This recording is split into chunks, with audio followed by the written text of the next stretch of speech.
I'm going to talk about some of my work for BioHUB with strains from the CCAP collection. So at SAMS, our objectives as part of the Natural Products BioHUB, we've got 3 main aims. So first one is biochemical screening of the whole collection. So it's about 3,200 odd strains there to get through. So we'll be doing this by FTIR just to look at the overall spectral fingerprint. We'll be looking at the pigments with HPLC, and then we'll be using GCMS to look at both polar metabolites and the fatty acids as well.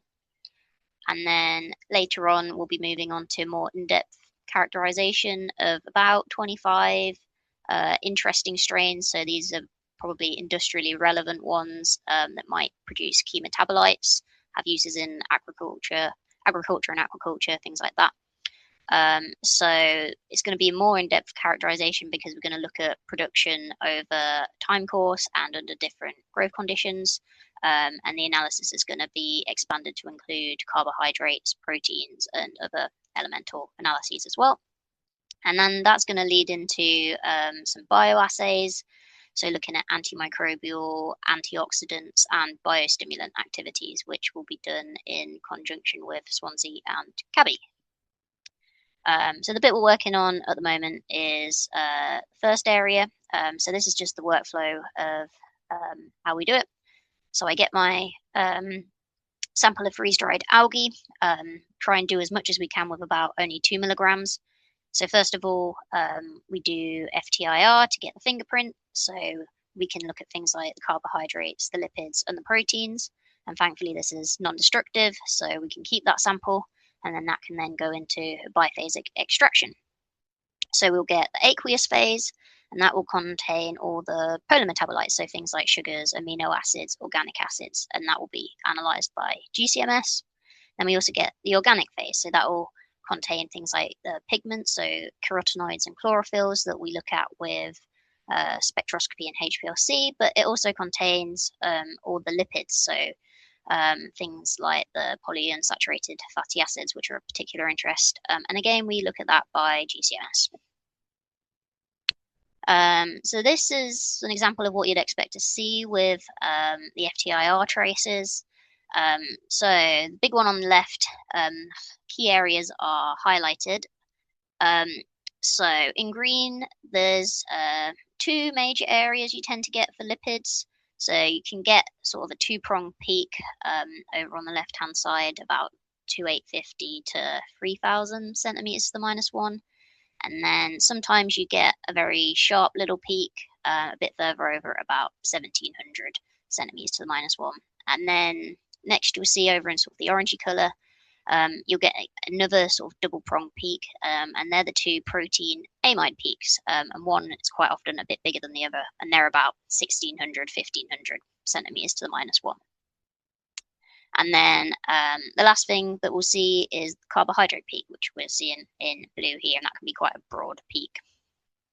So there's just a couple examples here of some strains that had a particularly high proportion of whichever metabolite class. So Nanochloropsis, known for being rich in lipids. This particular strain seemed to have quite a large actual carbohydrate peak and was quite carbohydrate rich.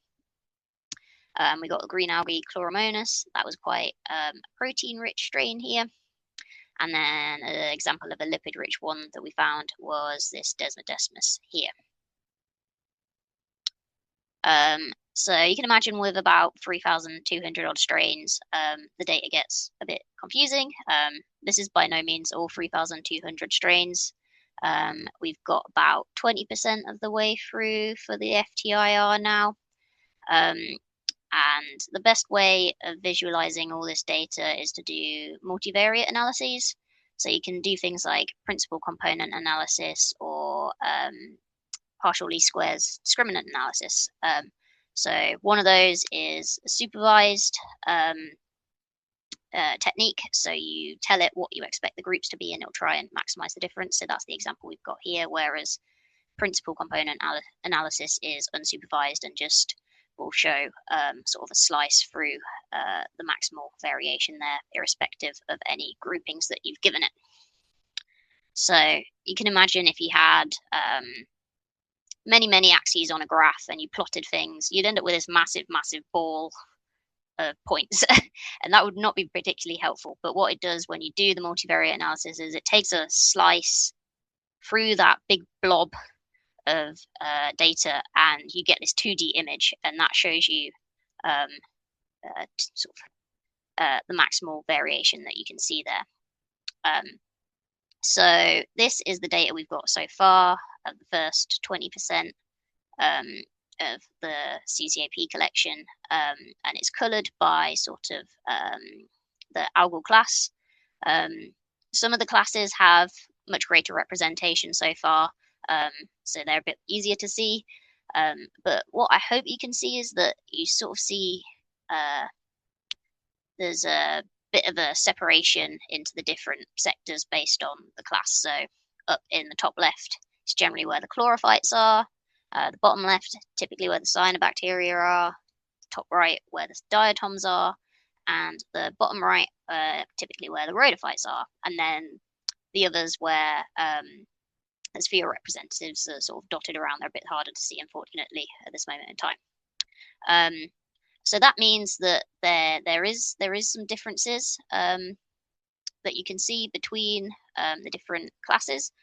So what you want to know is what is driving those differences between those classes. And so the plot we have on the left is what you call the scores plot, which you can use to show your actual your strains.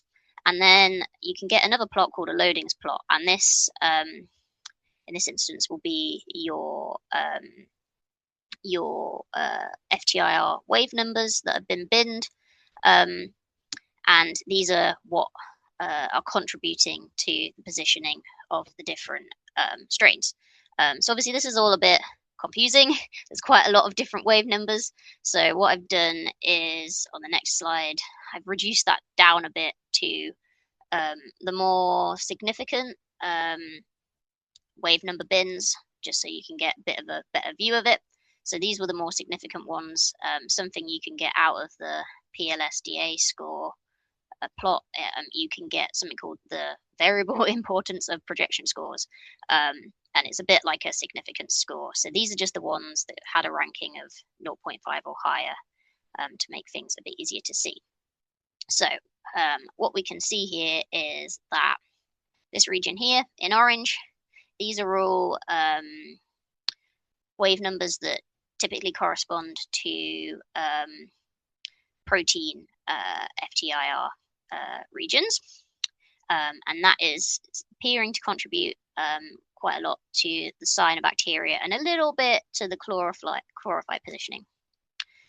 In the green up here, we've got stretches that correspond to the lipid regions, and that is contributing mostly to the chlorophytes over here, a little bit to the diatoms over there. And then over on the right, all these ones over here are associated with carbohydrate stretches. So that's what's contributing to the positioning of the diatoms and the rhodophytes. There's also a few stretches in here highlighted in yellow that could also correspond to silicate compounds, which have their own little unique stretches, which is quite interesting because obviously diatoms, they have their little silicon-based frustule, so it's quite interesting that you can potentially see that popping up in the FTIR data, which is quite nice.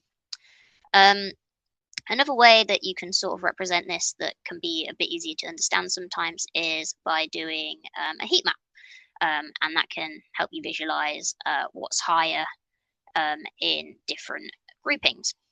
So it's also useful because we'll get hierarchical clustering of the different groups at the top here. So this is just based on the averages of each algal class, and obviously there's quite a difference in some, so it's representative. But here we can see you get similar patterns forming as you get with the multivariate analysis that I just talked about. So down in the bottom left, you've got the carbohydrates, and that is particularly prevalent in the diatoms.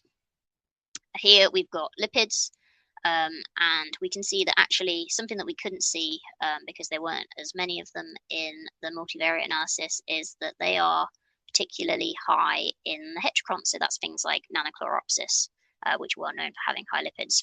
And then things like the proteins over here with their frequencies, they're a bit higher in the cyanobacteria. We've got some cryptophytes and euglena as well. So this is just the top 50. It would get a bit big, the table, if we included all the different features. So this is just the top 50 most significant from an ANOVA analysis up there.